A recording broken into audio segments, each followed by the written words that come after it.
Thank you, Lisa. Of the year. I appreciate it. Let me share my screen here.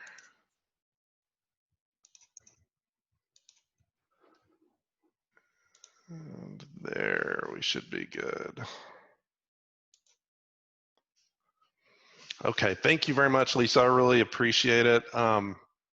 You know, before the business meeting, we talked about things that we were grateful for. I'm really grateful for the team that I get the honor of working with at 7-Eleven. We were very humbled this past year to win the PMO of the Year award. I really want to thank the team. In the picture, you can see this is me in the picture next to Linda Fleming, Siva Sirkunalingam, and Reed Danielson. Just a portion of our team there that we've got at 7-Eleven. I hope you enjoy this presentation today, learn a little bit about what we do both at 7-Eleven and within the PMO.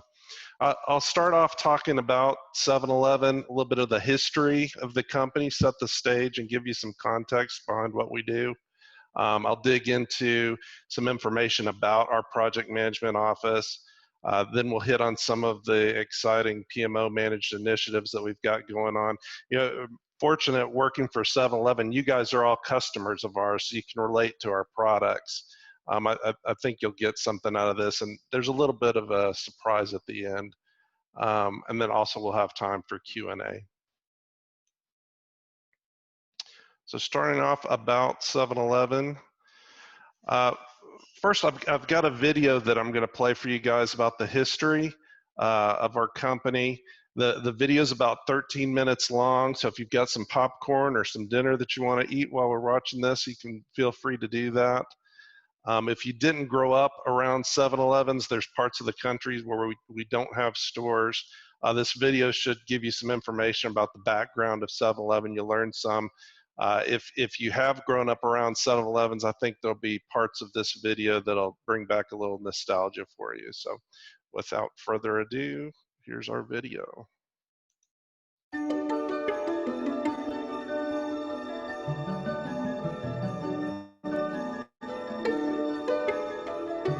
There are some things in life you just count on to make you feel good, like your favorite well-worn jeans, the company of a good friend, or a favorite movie you watch again and again. 7-Eleven is one of those things. Whether you're stopping off for a Slurpee on a scorching summer day, noshing a Big Bite hot dog on the run, or conveniently grabbing a gallon of milk for breakfast tomorrow, 7-Eleven is there whenever you need us. 7-Eleven has a long history of innovation, service, and success. 7-Eleven serves millions of customers every day with more stores throughout the world than any other retailer or restaurant chain.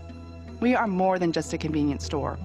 Throughout generations of service, we have become a part of the communities and lives of the people we serve in neighborhoods around the world. Hi, I'm Tammy. They put me on ice because ice is how it all began. No, 7-Eleven didn't invent ice, but we did invent convenience.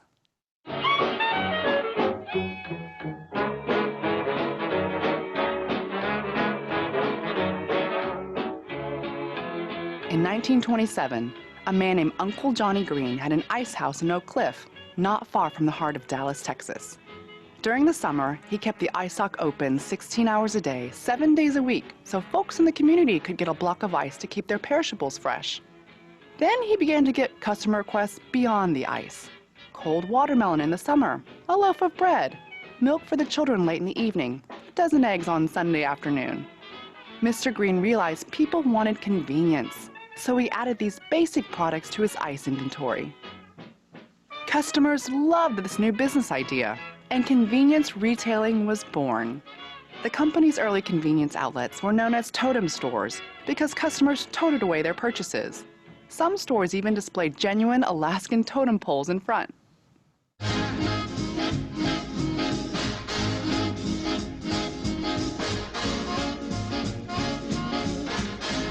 In the 40s, private label products were introduced into the business, along with fresh fruit, frozen foods, and health and beauty aids.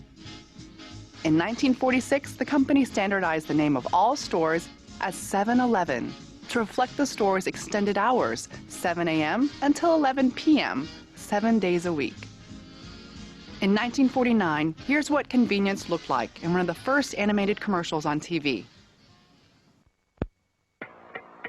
7 days a week, we open up at 7. And 7 days a week, we're open till 11. From 7. Till 11. From 7. Till 11. We got ice, Drinks, milk, cheese, meat, fish, bread. peas. We got soup to nuts. That's why we sing.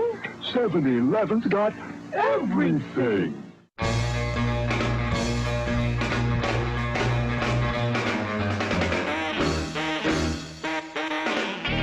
Like the baby boom in the 1950s, 7-Eleven was booming too, adding more stores and growing outside of Texas. Stores were serving up everything from soup to nuts.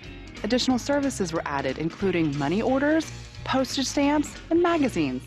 You could even get your TV tubes tested at your local 7-Eleven.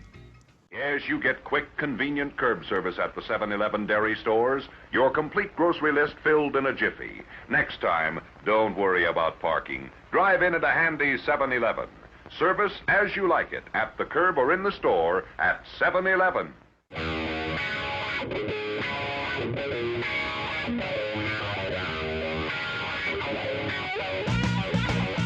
There was a revolution in the 1960s. Fashion, politics, music. And at the same time, 7-Eleven was leading the convenience revolution. This was the time of new products and innovative technology. In 1963, a 7-Eleven store in Austin, Texas served ravenous college football fans until the sun came up. Soon, other 7-Eleven stores followed their lead, staying open around the clock. And 24-hour convenience was born. Change continued with the acquisition of Speedy Mart franchise stores, setting the stage for franchise operations, which are still vital to our strategic growth. Here's a hot idea brewed up in 1964. We were the first to introduce coffee to go, and today millions of people still stop in for their freshly brewed cup of joe. It'll come away to office good and hot. 7-Eleven coffee from the friendly coffee pot. Good morning, Fred. With a good cup of fresh brewed hot coffee to perk up your morning. 7-Eleven coffee brings out the best, not the beast in you. Hey, Ralph. Hold on a minute. Brain freeze! By the way, that's a registered term describing the painful joy of drinking a Slurpee. Another drink revolution that started in 1966 and still going strong today. Another Slurpee, Mr. Babcock. Cold as ice, 'cause it's made of ice. This is good. Sure is. What's this, Gilbert? Slurpees are fun. And there's only one place to get them. 7-Eleven. You Bert, it's raining again. It was no small step when 7-Eleven launched its own regional merchandise distribution centers and computerized inventory control systems, revolutionizing the retail industry. And this innovative edge helps 7-Eleven take one giant leap for customer convenience, ensuring we have what they want when they want it. What you want when you want it. Oh boy, let's have lunch together at 7-Eleven. By the end of the decade, customers across the U.S. were saying, "Oh, thank heaven for 7-Eleven." Legend has it that every 7-Eleven store has its own guardian angel who watches over 7-Eleven's hot coffee. Being a guardian angel is a big responsibility. Outstanding. And if there's ever a doubt that 7-Eleven has its own guardian angel, who do you think got them clearance on that old thank heaven line?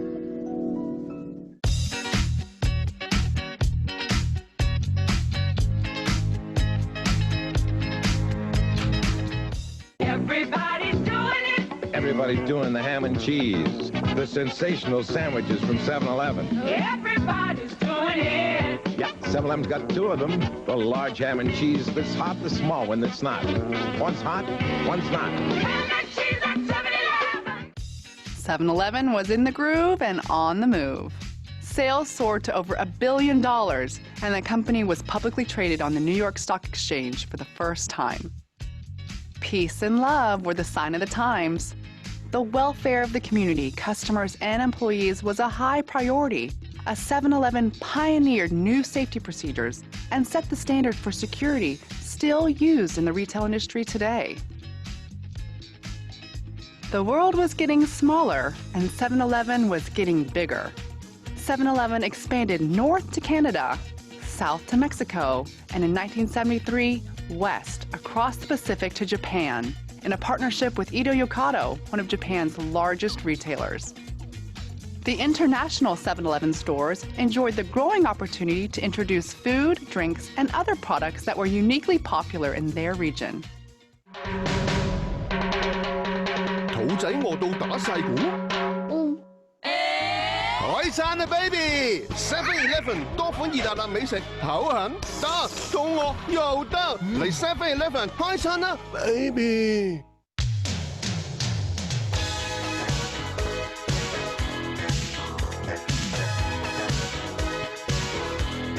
In the 1980s, big hair, big shoulder pads, and at 7-Eleven we had some very big ideas. We called them the Big Gulp and the ever-popular Big Bite hot dogs. The international growth that flowered in the 70s hit big as stores opened throughout Eastern Asia, expanded to Australia, and entered the Scandinavian market.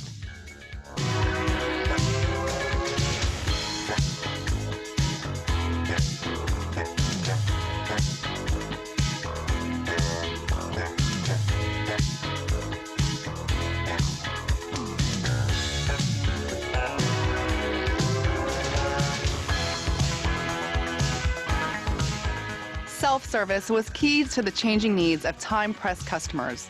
Self-service gasoline, food to go, and the largest network of ATM machines in the world made 7-Eleven the place to stop when customers were on the go. Our customers loved the freedom of convenience when we installed the first self-serve soda fountain, a big idea so popular that we were also the first to serve both Pepsi and Coke from the same fountain. You don't have Pepsi? You know it don't come easy. No Coke, huh? It don't come easy.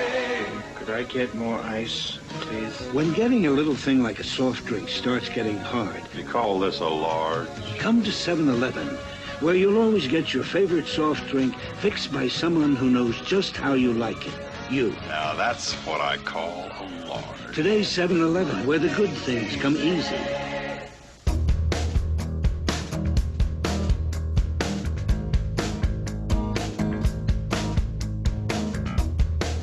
7-Eleven customers asked for more choices. They demanded not only speed and ease of service, but also variety, high quality, and value. And we delivered.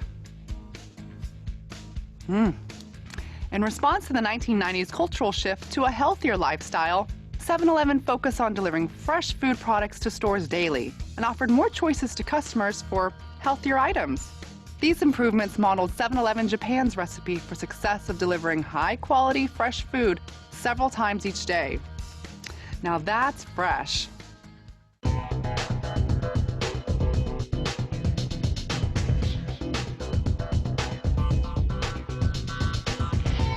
To set the stage for continued success into the new millennium, Ito Yokado formed 7&I Holdings and acquired outstanding shares of 7-Eleven stock, taking the North American operations private. The stated goal is to blaze a path into the future of the retail industry. The focus is meeting customers' needs, especially as they continue to change throughout the world. These days, 7-Eleven is popping up everywhere you look.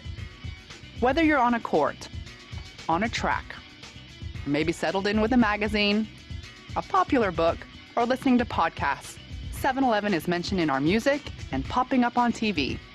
From the entertainment capital of the world, making regular appearances in movies, unintentionally commercialize it. No, I think that's great. I mean, I think you should definitely not unintentionally do anything.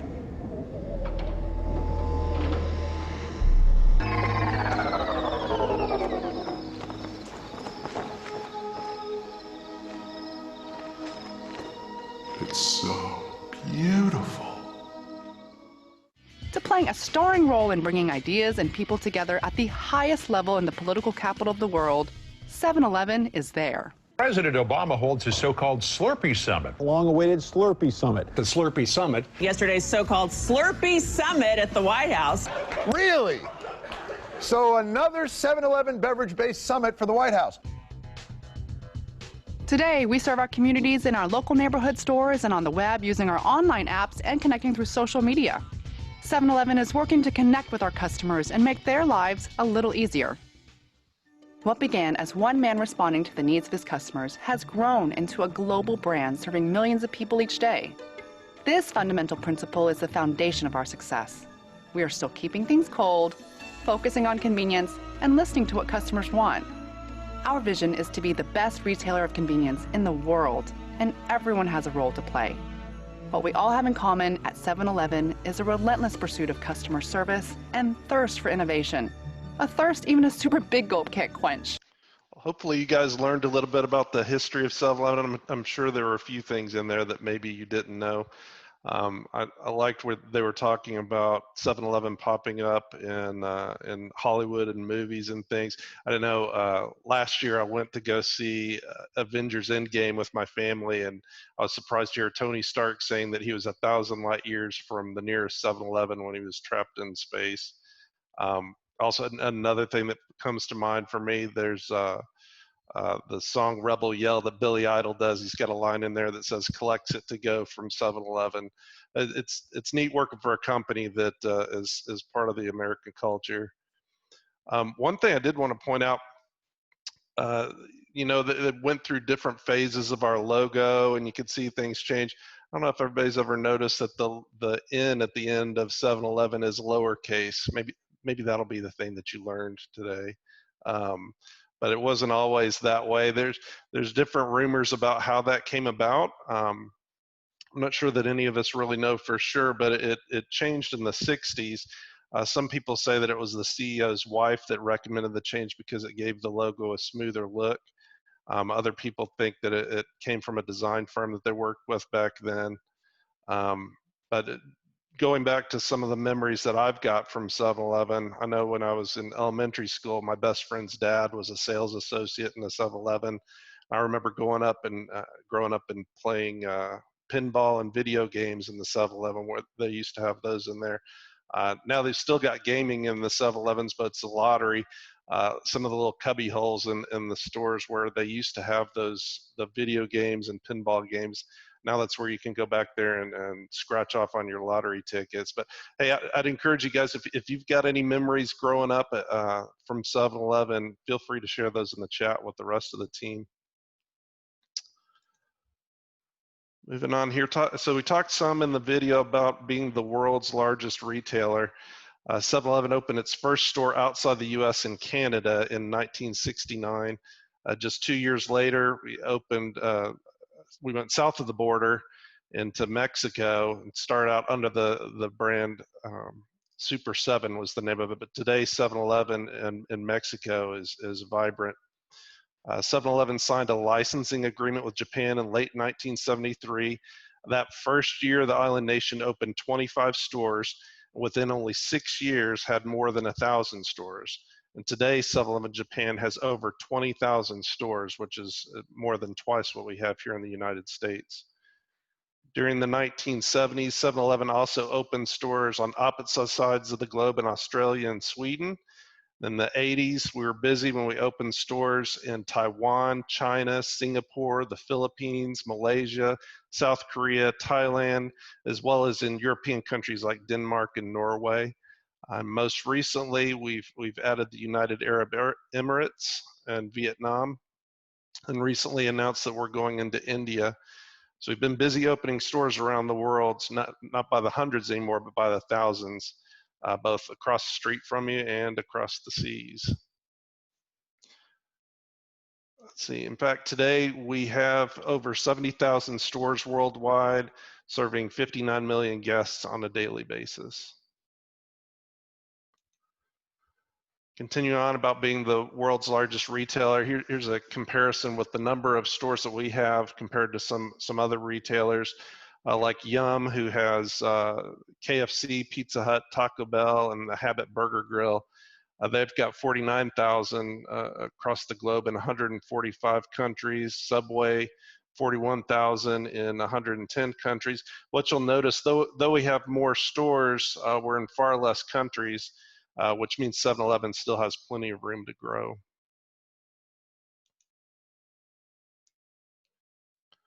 So I wanted to share this with you. This shows where our stores are concentrated, our core 7-Eleven stores.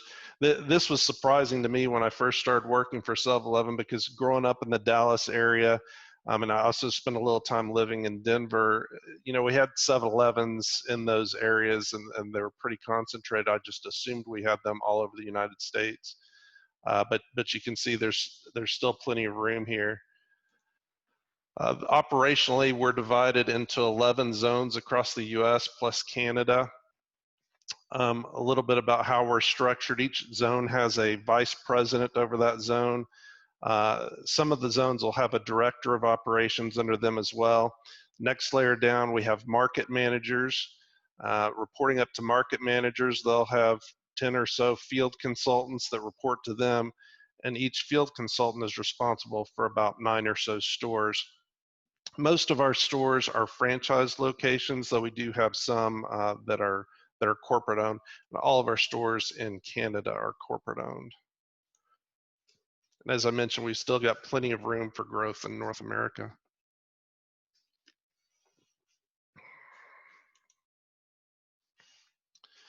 So talking a little bit about mergers and acquisitions. A few years ago, 7-Eleven acquired over 1,000 Sunoco stores. As part of that arrangement, it included the brands A+, Laredo Taco, and Stripes branded locations. So if you're ever in a Stripes location and you notice that they sell Slurpees, you understand why.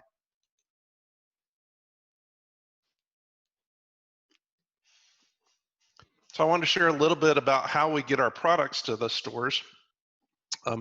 This was interesting to me to learn whenever I started with the company. There's 3 main ways that products arrive at our stores. We have wholesalers that deliver products to the stores. They'll do 2 or 3 deliveries during the week. What was unique to me about 7-Eleven, they have something that they call a CDC, which is a combined distribution center. They receive products from a bakery that does like the donuts and dessert items, and a commissary that does sandwiches and salads and items like that. A lot of the fresh foods all come into this combined distribution center, and they deliver daily to the individual stores. It's unique. All the product that comes into the CDC comes in during the day, all gets delivered at night, and at the end of the night, there's nothing left in the CDC anymore. So everything comes in and goes right back out, and it's all picked. It comes in from the different vendors, and then it's all picked by the individual store and goes out to the stores. The other way products get to our stores are through direct store deliveries. You see trucks like, we got a picture of the Pepsi truck here and the Frito-Lay truck. They'll deliver to the stores directly as well. I've got a picture of the Andrews distributing truck there. I know Roseanne Juleson is the director of the PMO with Andrews and is a member of our chapter. Don't know if she's on the Zoom call or not. I apologize that my throat's drying out. A little bit about where we're located. So a lot of folks I'll talk to, they think that we're at City Place. 7-Eleven did used to be located at City Place. They moved from City Place to One Arts Plaza downtown in the Arts District. And then in 2016, we moved to our new home in Cypress Waters. The picture here, this is our main campus in Irving. On the first floor, it's kind of hard to see, but there's we actually have a 7-Eleven store built into our office here. And there's an eating area out here. So a lot of the employees will come and they'll get their lunch at 7-Eleven and eat right there in the building. This is one of 2 stores that we have in our building. I'll talk about the second store here in a little bit. let's see, there's no gas at this store. That's similar to a lot of our urban stores, and up in the north, there's a lot of our stores that don't have gas. I know down in the south, a lot of people think of 7-Eleven and think of that as a gas station, but really quite a few of our stores don't sell gas at all. It didn't take us too long after we moved into Cypress Waters to where we started busting at the seams a little bit, and we had to find a new location to put some of our folks in. So while we're still in Cypress Waters, we also have folks located in Browning Place, which is an office building near Luna off of 635. We kind of have all of our campuses right along the 635 corridor. Inside our Luna building, we have a lot of our accounting functions. Our facilities folks are there, procurement, several different groups that are located in that building. And then third, we have our R&D center, which we call 7 Next. This is where a lot of the innovation takes place for 7-Eleven, especially on the technology side. They've worked on things like our fuel loyalty program that we've recently started rolling out. They have, it's kind of a cutting edge establishment that they've got there. They've got different things for people to do to take breaks. There's foosball, shuffleboard, table tennis there to really help people kind of get the creative juices flowing when they're in that building. But it's a neat location, and a lot of us will do special meetings and things over there as well to get a break and get out.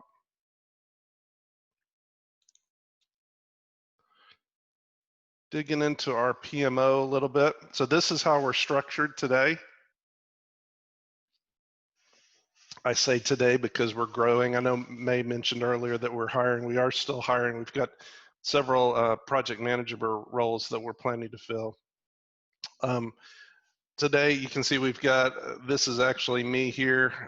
We've got a few program managers that report up through me. We have a vice president of our group and several program managers that report to him as well.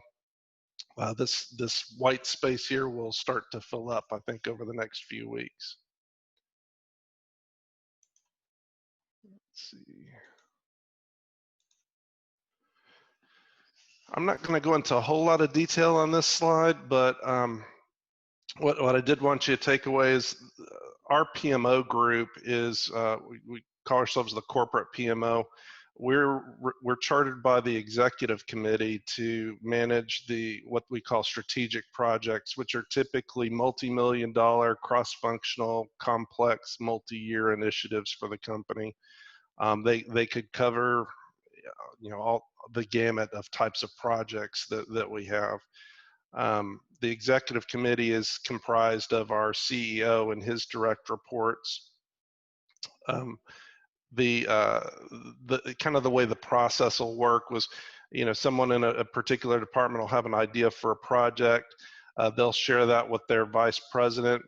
That vice president will bring that to, we have VP and SVP alignment meetings on a regular basis. From there, if that initiative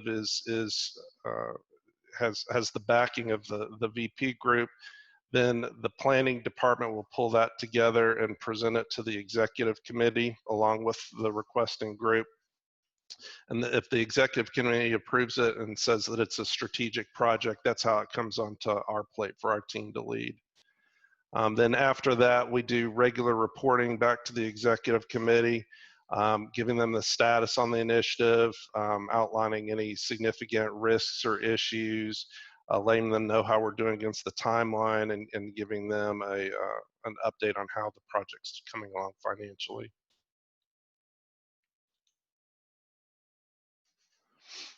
So just looking over the past 10 years, this and those strategic projects that I talked about, and thinking through the number of projects that we had going through our team, you can see in 2010, we had about 16 projects, stayed pretty flat there for a while, and then down in 2014, we reduced down to just 3 projects. And then it grew back up, and then you can see now, just recently, they announced we're up about 34 projects. So that's why we're looking to bring some more folks on board.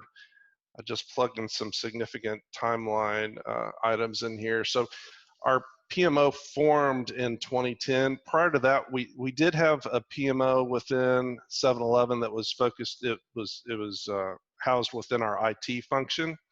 It had been there for quite a while before the executive committee decided, hey, we'd really like to have a PMO that's really focused across the board on business initiatives. And that's when we were formed in 2010. Let's see. Then 2014, a little more about that dip that you see there.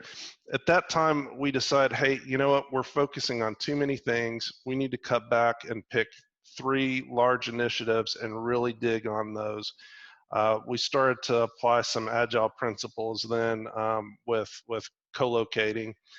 We took folks that plucked folks out of their regular day jobs and made them dedicated to these initiatives. And we had war rooms that they would work out of. And I worked on a couple of these projects as well, where we'd have a project leader. It's usually a director or above that from the business, kind of a subject matter expert. Then we would have a project manager. We had somebody from our financial planning and analysis group that was assigned as an analyst for the project. And then we had the core team of subject matter experts.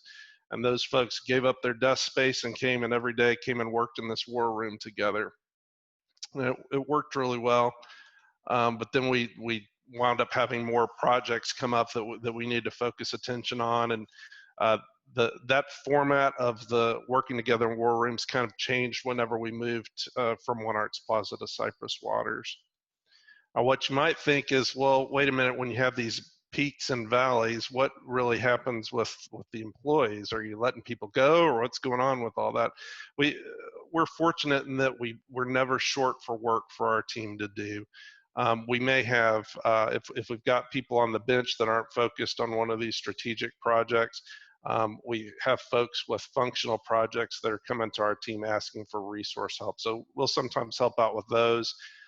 Sometimes we'll do project management consulting, where we'll work with individual groups that are managing their projects within their departments, but maybe they just need a little help on how to do risk analysis, or maybe they need some help on how to structure a solid timeline for their initiative.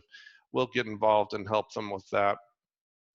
Recently, we did a couple different agile training sessions that our team taught, and opened it up to the entire company, to anybody that was interested in coming to those.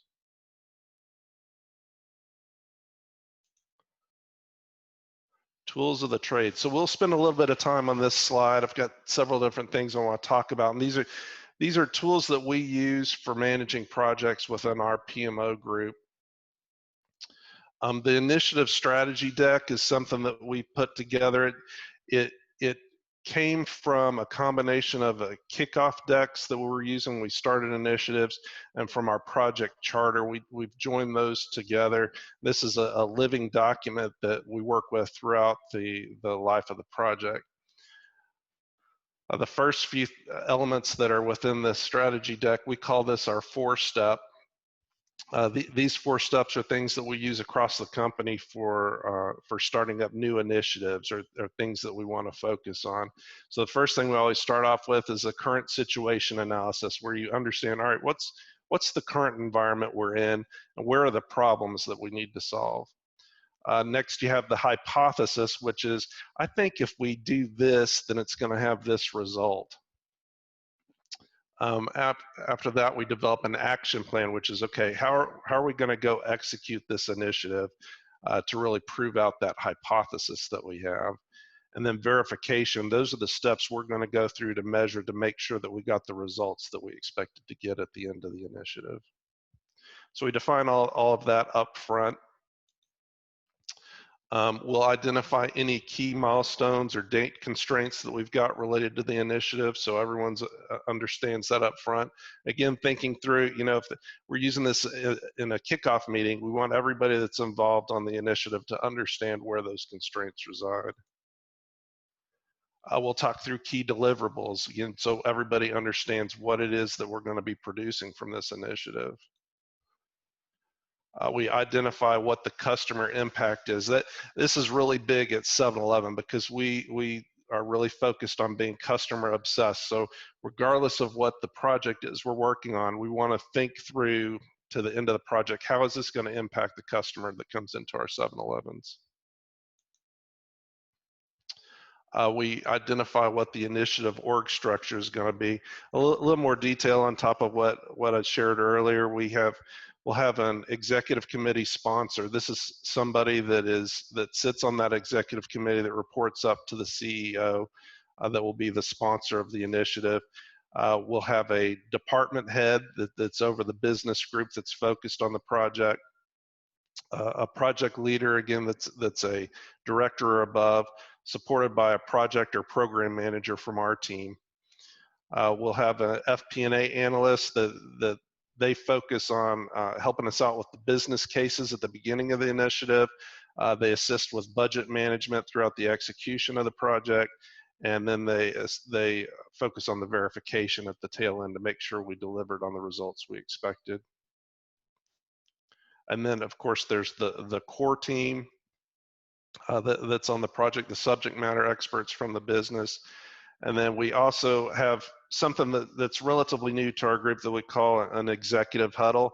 It came about, it kind of grew out of having steering committee meetings, which used to be steering committee meetings that we would have were very formal. We'd have a deck that would come and present and provide an update to executives and key stakeholders.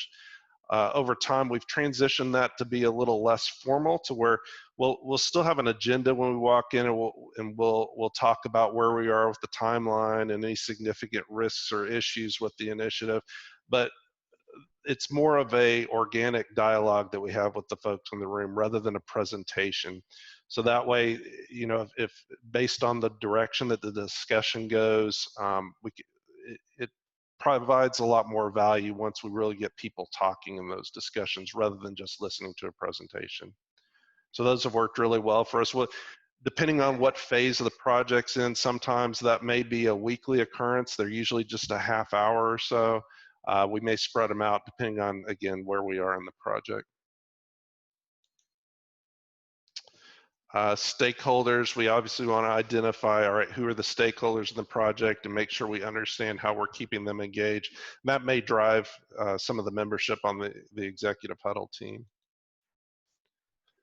We'll identify any initial assumptions, risks, constraints, and dependencies going into the project. Again, those are going to change over time, but we want to know kind of where are we starting from whenever we kick off the initiative. We'll share what the meeting cadence is going to be. Usually we'll have what we call PMMs, which are project management meetings. Those are usually weekly, where we'll go through, and those are really with the people that are doing the heavy lifting on the project. We'll go through where we are against the timeline, talk through risks and issues, update on action items, executive huddles we discussed.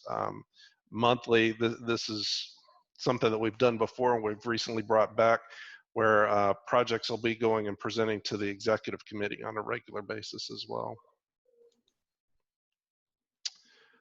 Moving on, another key artifact, project management artifact that we have is what we call the initiative workbook, which is, it's kind of an Excel workbook on steroids. The first tab that we've got in it is a dashboard that really kind of gives a visual of where the project is from a risk and issue standpoint. It contains the risk register, the action item tracking log, issue and blocker log, and the decision log and scope changes. So these four together are what we call the RAID log. Sometimes you'll see those combined together. Usually we like to split them out because I think there's different elements that you want to track from an issue versus a risk. And also we want to make sure that the folks on the project team understand the differences between risks and issues. As project management professionals, we all know what that difference is, but often we'll find times that folks in the business may not really understand what the difference is, that, you know, a risk is really an issue in waiting, but helping them understand the different elements we want to manage with those. Lessons learned and retrospectives. We used to track lessons learned or have discussions about lessons learned at the end of initiatives. We found it's beneficial to continue to track those throughout the lifespan of the project, so you're not trying to remember at the end what you learned throughout the initiative. Retrospectives as well, if we're doing a Scrum project, we'll say, or we'll have retrospectives as well at the end of each sprint. We'll track those. A sub-milestone chart is a kind of a friendlier view into the Gantt chart for the initiative. We do use Microsoft Project, and we get very detailed in our Microsoft Project plans. The sub-milestone chart is a more executive friendly view of the timeline for the project.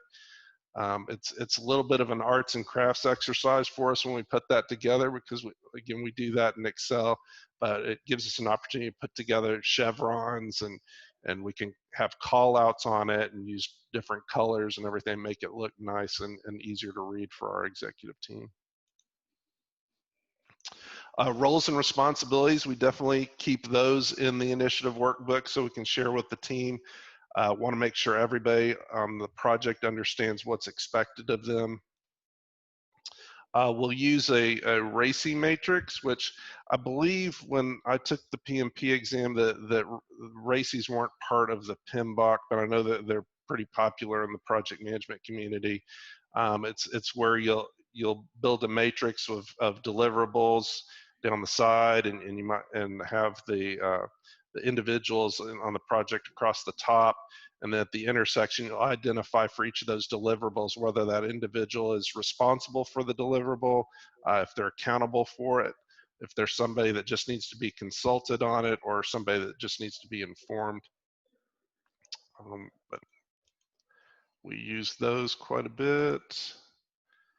Product backlog, again, if it's a Scrum initiative, we'll keep a backlog on that information.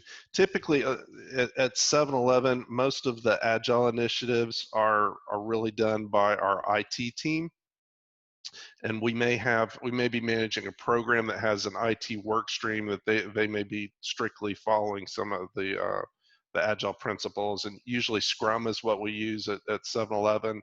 They've also been working on implementing SAFe. Again, sprint backlog and burn down chart if it's Scrum. We have a testing plan log in there if we're doing testing outside of IT. Otherwise, the IT department has their own method of tracking testing plans. As I mentioned earlier, we do use Microsoft Project at 7-Eleven. We have the standard version. We don't have the online version. We have been looking into implementing a PPM solution, though. I'll get to that here in a second. With Microsoft Project, a tool that we like to use is called WBS Schedule Pro, which is made by Critical Tools. It's a fancy tool for creating your work breakdown structure, and it is a kind of as a bolt-on to Microsoft Project, where you build out your work breakdown structure, kind of like you build an org chart, where you've got maybe the project name at the top, then underneath that it might branch out into 2 different significant areas of work, and you keep breaking it out like you would build a work breakdown structure. And then while you're doing that, at the same time, it's automatically populating your Microsoft project plan and doing all the indentions and shows the relationships in there. So it's a fancy little tool that we use. Status reporting, again, is something that we do monthly for our executive committee. And health checks are something that we do twice a year for each initiative, where we go through a workbook and we analyze, are we hitting on everything that we expect the project manager to accomplish within the initiative. So we'll look through all these different artifacts that we keep for the project and make sure that the project manager is executing those.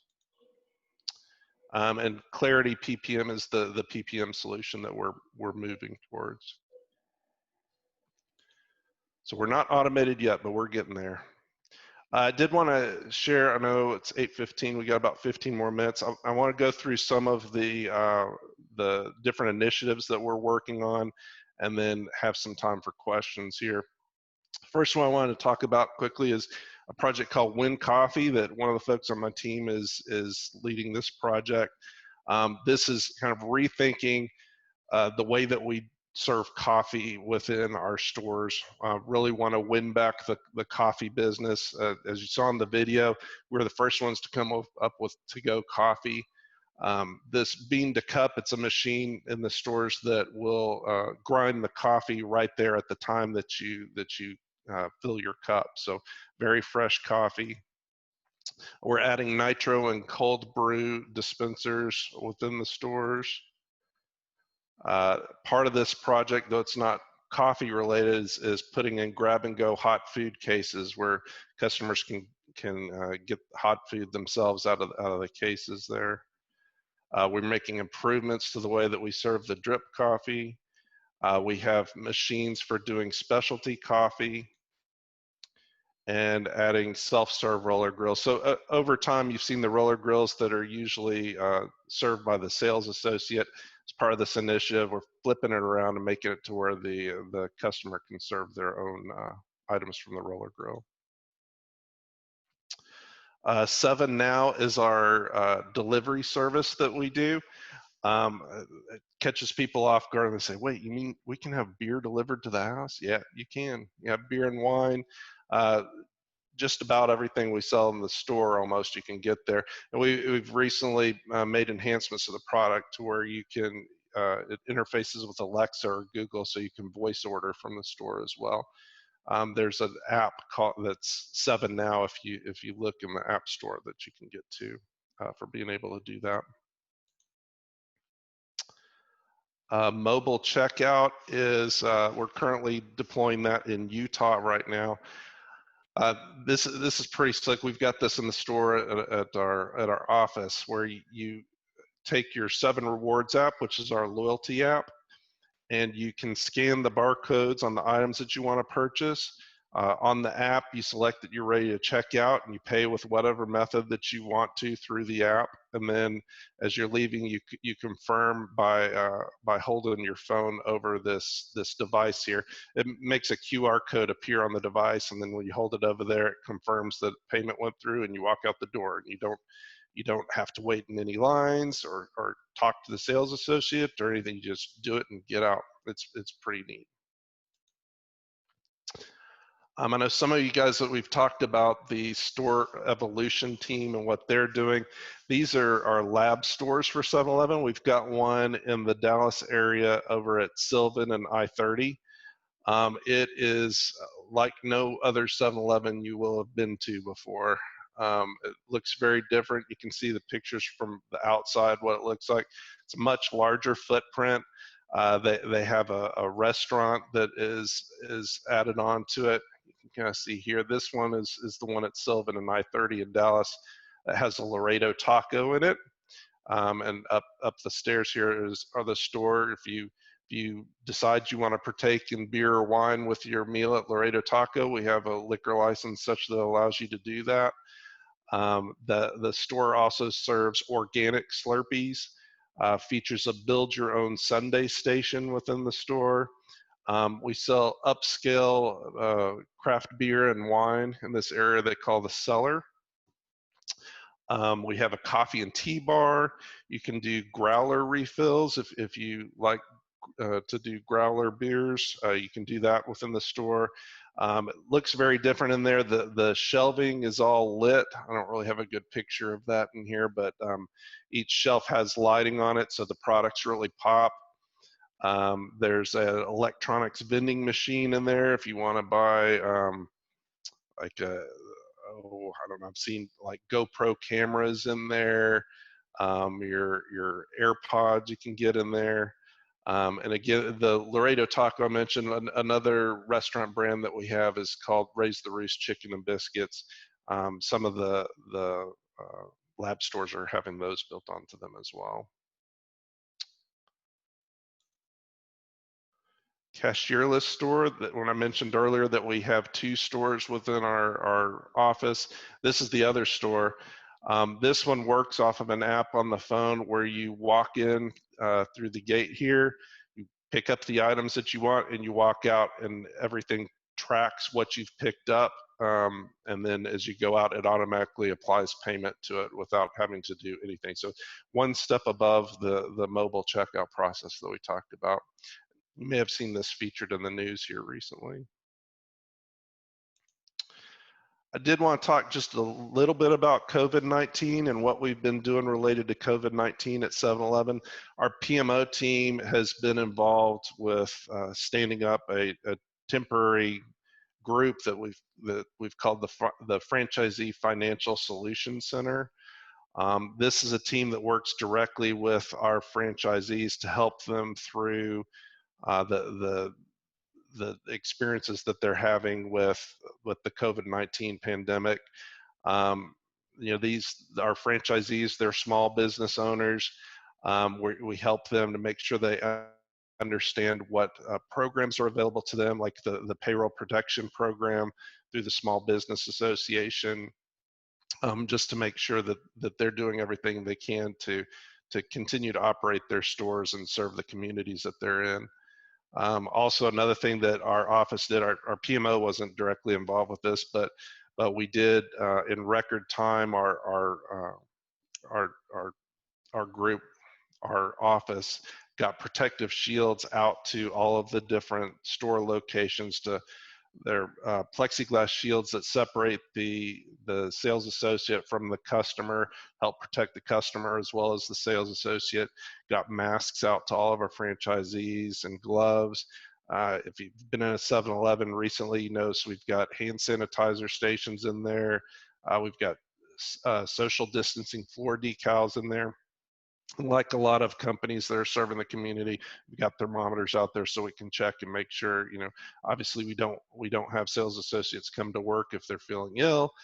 We also have thermometers just to do a check of everybody before they come into the store to work. All right, this is my last slide.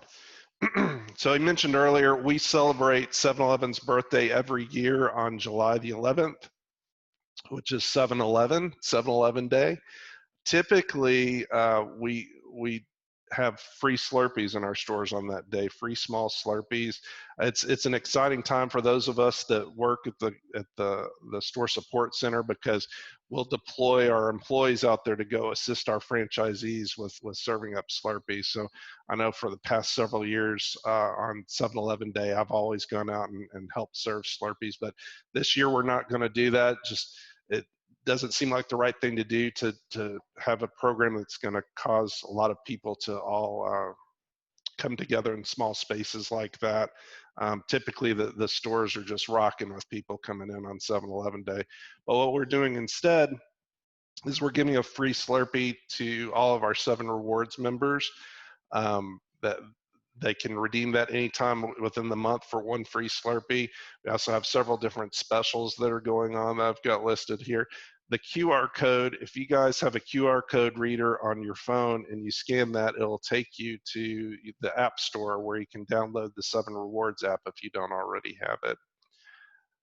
And with that, I'm going to go to, we've got a few minutes left, to Q&A. I know Scott Allen from our team is going to monitor the chat window. So if you guys have questions, if you'll type it in the chat, and then Scott will read those to me.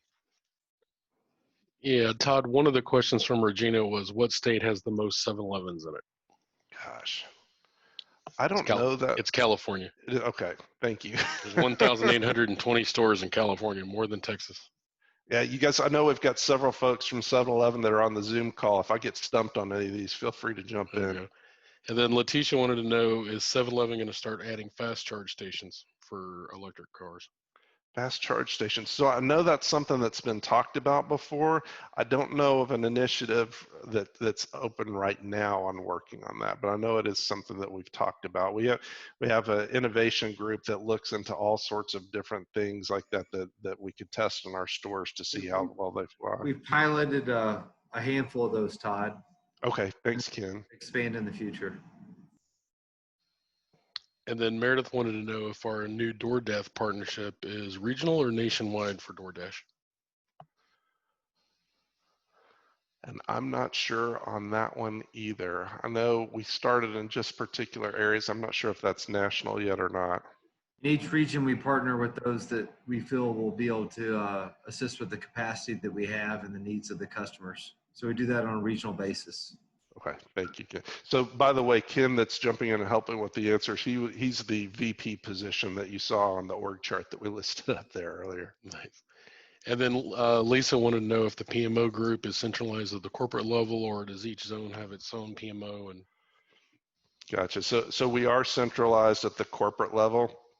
We have regional offices, but those are really just our operations folks that work out of those offices. The majority of our store support center is centralized in Irving. Right. And then 2 or 3 people asked if we are more waterfall or agile predominantly. So I'd say that our IT department is more agile. As a company, we're probably still more waterfall. We've made efforts to move towards agile. I know I'm a certified Scrum Master. We've got several folks on our team that are as well. We've played with trying to do some business side initiatives using Scrum. I'd say we're still learning on how to best do that outside of the IT environment. Cool. And Todd, I would just add, I think a moving trend as well is a lot of projects that have a digital component where everything's digitally transformed and enabled these days. Find ourselves in 7-Eleven and across industries where it's more of a hybrid approach that's more appropriate. We have digital kind of running more of an agile approach, and then you have more of a waterfall in terms of implementation, especially when you're looking at across 9,000-10,000 stores. Yeah, I would agree with that. We've been involved in several initiatives where the IT work streams are really functioning more following Scrum, and the rest of the project is really more of a waterfall approach. Cool. And then Lisa had asked how many of our projects are managed by the PMO versus not? Like what percentage do we touch of the overall? I'm trying to think of the list that I would guess, and Ken, jump in if you have a differing opinion, somewhere between maybe 10% of the projects are managed by our PMO, 10 to 20%. I'd probably say it's more of a, within 7-Eleven, we have a corporate PMO. There's also a PMO and PMs within digital and IT. Mm-hmm. Look at 7-Eleven as being more of a ecosystem of PMOs where corporate PMO really sets the standards. In terms of the number of projects we're ramping up from 11 to 34, really the strategic initiatives that report to the executive committee and up to the CEO that's accountable for these. And within the framework, even though we might be running 10 or 20% of all of the functional initiatives that are going on that are led by category managers or directors in a function, we are, within the 34, we add up to over $1 billion in spend on our capital plan. So in terms of number of projects, it might be 10, 20%, but it ends up being 95% of the overall money that we spend is on these 34 strategic initiatives that we're going to be running going forward. Gotcha. And then Sue Ann wanted to know, is the PMO VP considered the executive champion? And if so, what do you do when there's competing priorities? So I'd say, and Ken, jump in if you disagree, he's definitely the executive champion of the PMO, but for each individual initiative, they'll have executive champions outside of the PMO for the initiatives. Yeah, just to align with that, my job is to help my teams connect the dots across all the initiatives, 34 in terms of a portfolio management and in terms on each strategic initiative to make sure they're buttoned up and cross-functionally aligned. But each one is owned by the executive committee member that is aligned from a business function, and the business owns these because I think it's really important that the business owns it. And I really look at those business owners, those EC sponsors, as our customers as a PMO. And our job is to make sure we're executing flawlessly your executive intent. Sounds good. Yeah, I think on that where they asked the question about prioritizing if you've got two, they're kind of butting heads, that again comes back to the executive committee. they ultimately will make those decisions if we wind up in a case where there are two that are in conflict. Yeah, and each department has an executive sponsor. Yeah, and which is what they're talking about. And that's a good point. I think it's important when we have PMO functions within companies and you're looking at, and sometimes it feels like you're grappling with what's important. We're not getting the visibility we want. I think the number one thing you can do is the top-down executive sponsorship all the way up to the CEO. And our CEO was once in a PMO shop. Mm-hmm. And so we have the sponsorship all the way from the very top box in the CEO ranks. And I think to be successful and to be able to make the inroads that you need in terms of professional project management and execution on strategic objectives for the company, I think it's important to have that top down all the way to the very top CEO ranks sponsorship of your PMO. Very good. And then, well, Mary asked how the pop-up stores are doing that we put at Children's Medical for the healthcare workers, but Lena evidently already works there, and a couple of the people have commented that they really like the pop-up stores for the healthcare workers. So I think we already answered that one. Yeah, that's neat. For those that don't know, we had a few of these hospitals where they blocked off an area of the hospital and turned it into a 7-Eleven so that the healthcare workers could go to a safe environment to make purchases of the types of items we sell. Yeah, Lena works at Children's, and she said she loves that store. That's great. At Children's Hospital. Carlos wanted to know who our biggest competitor is. Gosh, I think we talk a lot about Wawa and Sheetz. They're more out east. Locally here, Racetrack and Quick Trip we talk about, but really, I mean, we're competing for that dollar. So really, we're competing with the restaurants as well, and we as well as, I mean, even a lot of the grocery stores. We're starting to get a lot of channel blurring where they're opening smaller footprint stores as well. So we have plenty to compete with. Yes, yeah, Todd, just to add on to that, there's been a lot of consolidation within the convenience store industry. There's over 120,000 convenience stores, a lot of them moms and pops around the U.S. And we have 9,000 stores, which Todd alluded to in the slide previously. And so that only gives us less than, it gives us like 8% of the whole market share. The next closest competitor is within a few hundred stores of us. It's Couche-Tard, based out of Canada. But they have like the Circle K's. They also bought from Valero, their corner stores. So they're probably, in terms of just size, they're our major competitor. But we definitely see, as you see in the Dallas market, the Quick Trips and Racetracks and more regional competitors, like he alluded to, that are in Florida and up the eastern seaboard, where the Sheetz and Wawas play. So it's more of a like regional hyper intense competitors that are available, but neck and neck in terms of just overall size of the number of store base and the leverage that you have within the industry. It's us and Couche-Tard, which have 8,000 to 9,000 stores each, but that only makes up a scant amount of the overall 120,000 convenience stores within the U.S. Great. I think we're a couple minutes over. I don't know. Do I turn this back over to May or to Lisa? It will be Pat. So just wonder, do you still have more questions? We can give you additional 2 minutes. We don't mind, since the questions are really good. Okay. Were there any more, Scott? Yeah, we have a few. Jenny wanted to know how many CDCs we have. CDC. So I don't know the exact number. Was it like 8 to 10, something like that, Ken? Or am I way around off? a dozen, Todd, and it flexes at times. And really, Danny said 30. That's part of the beauty of our business system is we have really, like Todd showed you, even though we have 9,000 stores, it's really concentrated. So we have a concentrated market approach where we really fill out with the number of stores in a certain area. We combine that with our consolidated distribution centers to really get the synergy and be able to make sure we get those fresh products into stores. And so there's around a dozen across the U.S.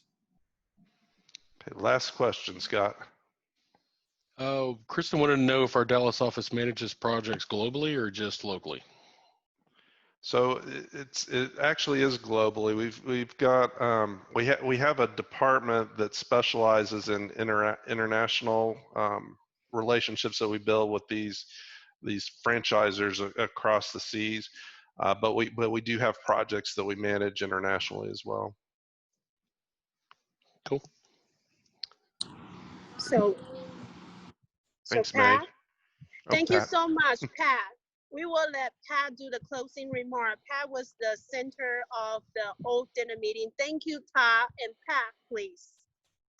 Okay, well, thank you, really, Todd and Ken and Scott. This was really very informative. Just think, most of us probably thought, when we think of 7-Eleven, you think of Slurpees, but we heard of a whole lot of